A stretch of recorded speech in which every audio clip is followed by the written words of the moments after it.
Hello viewers, আসসালামু আলাইকুম। অনেকের কাছে লাউয়ের খোসাটা বেশ অপছন্দের। এটা খেতে তাদের কাছে খুব একটা ভালো লাগে না। সত্যিকার অর্থে লাউয়ের খোসাটা একটু পানচে টাইপের। এটা রান্না করি, ভর্তা করি বা ভাজি করি, যেটাই করি না কেন খেতে খুব একটা স্বাদের না। কিন্তু এর স্বাদ অনেক গুণ বেড়ে যায় যদি আপনি হাতের কাছে থাকা সামান্য কিছু উপকরণ এর সাথে অ্যাড করেন। আজকে আমি আপনাদের সাথে লাউয়ের খোসার দুর্দান্ত একটা ভাজির রেসিপি শেয়ার করব। আশা করি এই রেসিপিটা আপনাদের কাছে বেশ ভালো লাগবে। যারা লাউয়ের খোসা ফেলে দেন একবার হলেও এইভাবে ট্রাই করবেন, আশা করি স্বাদ আপনারা ভুলতে পারবেন না। তো এখানে আমি বেশ বড় সাইজের একটা লাউ নিয়েছি। এই লাউয়ের পুরো খোসাটা আজকে আমি ভাজি করব। তো আমি লাউ থেকে পুরো খোসা এখানে ছাড়িয়ে নিয়েছি। এখন এই খোসাগুলো আমি একদম কুচি কুচি করে কেটে নিব। এখান থেকে আমি 4-5টা খোসা একসাথে করে সমান করে একটু মিলিয়ে নিয়ে তারপরে কেটে নিব। কাজটা আমি কিভাবে করছি তা আপনারা দেখেই বুঝতে পারবেন। আর আশা করি এই কাজগুলো সবাই করতে পারেন। আপনাদের যার যেরকমভাবে পছন্দ সেভাবেই খোসাগুলো কুচি করে নিতে পারেন। আমি এখানে চাকু দিয়ে করছি, চাইলে বটি দিয়েও করে নিতে পারেন। তো দেখেন এখানে আমি কিভাবে কুচি করছি লাউয়ের খোসাগুলো। তো এখানে আমার সবগুলো খোসা খুব সুন্দর করে কুচি করে নেওয়া হয়ে গিয়েছে। একটা জিনিস খেয়াল রাখতে হবে, লাউয়ের খোসা শুধু শুধু ভাজি করলে এটা কোনোভাবেই খেতে ভালো লাগবে না। আপনি যতভাবেই রান্না করেন না কেন কোনো স্বাদ পাবেন না। তাই এখানে আমি দিয়ে দিচ্ছি মাঝারি সাইজের দুটো আলু কুচি করে। এখন আলু এবং লাউয়ের খোসা খুব ভালোভাবে পরিষ্কার করে ধুয়ে নিব। তো এখানে আমি খুব সুন্দর করে পরিষ্কার করে নিয়েছি। এখন আমি চলে যাচ্ছি পরবর্তী ধাপে। চুলায় একটা পাত্রে আমি লাউয়ের খোসা এবং আলু কুচি দিয়ে দিচ্ছি। এখন এগুলোকে সিদ্ধ করার জন্য আমি এখানে পরিমাণ মতো পানি দিয়ে দিচ্ছি। আমি কতটা পানি ব্যবহার করছি তা আপনারা একটু খেয়াল করলেই বুঝতে পারবেন। এখন আমি এখানে দিয়ে দিচ্ছি স্বাদ মতো লবণ। লবণ কিন্তু আপনারা আপনাদের স্বাদ অনুযায়ী দিয়ে দিবেন, বা কতটা লাউয়ের খোসা নিয়েছেন সেটার উপর নির্ভর করে দিয়ে দিবেন।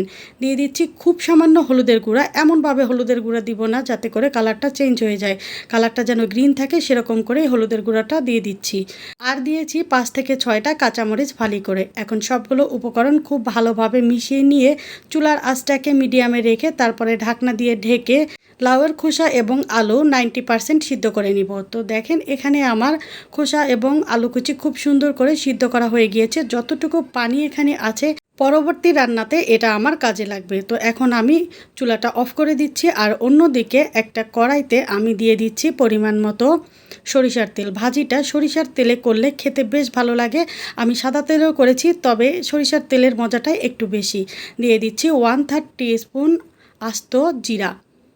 তারপরে এখানে দিয়ে দিচ্ছি একটা তেজপাতা আর এক টুকরো দারচিনি। জিরা এবং গোটা মশলা থেকে খুব সুন্দর একটা স্মেল বের হওয়া পর্যন্ত এগুলোকে আমি ফোড়ন দিয়ে নিব। ফোড়ন দেওয়া হয়ে গেলে এখানে দিয়ে দিচ্ছি বড় সাইজের দুটো পেঁয়াজ কুচি। পেঁয়াজটা আমি বাদামি কালার করে ভেজে নিব, কোনোভাবেই বেরেস্তা করব না, তাহলে কিন্তু ভাজিটা খেতে ভালো লাগবে না। এই যে সামান্য 3টা উপকরণ ব্যবহার করেছি, যেটা আমাদের হাতের নাগালেই থাকে, এই উপকরণ 3টাতেই এই ভাজির স্বাদ হবে একদম অনন্য। তো ভিউয়ার্স দেখেন এখানে আমার পেঁয়াজটা বাদামি কালার করে ভাজা হয়ে গিয়েছে। এখন আমি এখানে অ্যাড করে দিচ্ছি আগে থেকে সিদ্ধ করে রাখা লাউয়ের খোসা এবং আলু।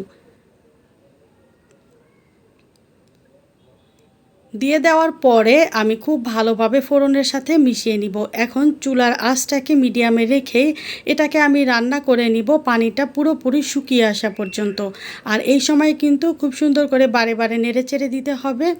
তো দেখেন এখানে কিন্তু পানিটা প্রায় শুকিয়ে এসেছে। এখন আমি এখানে দিয়ে দিচ্ছি অল্প কিছু ধনিয়া পাতা কুচি। যদি ধনিয়া পাতা কুচির ফ্লেভার কারো ভালো না লেগে থাকে তাহলে এটা না ইউজ করলেও সমস্যা হবে না। তো এখন আর মিনিট খানেক ভালোভাবে নেড়ে চেড়ে নিলেই রান্নাটা কমপ্লিট হয়ে যাবে।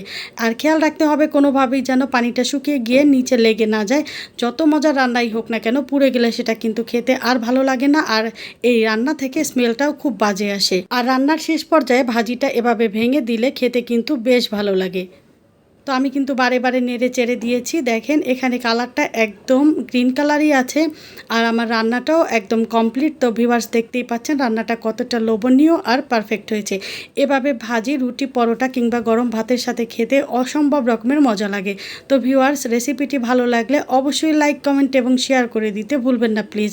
যারা প্রথমবার আমার রেসিপিটি দেখছেন চাইলে চ্যানেলটা সাবস্ক্রাইব করে পাশে থাকা বেল আইকনের অল অপশনটি সেট করে নিতে পারেন। দেখা হবে পরবর্তী কোনো রেসিপিতে। ততক্ষণ পর্যন্ত ভালো থাকবেন। আল্লাহ হাফেজ।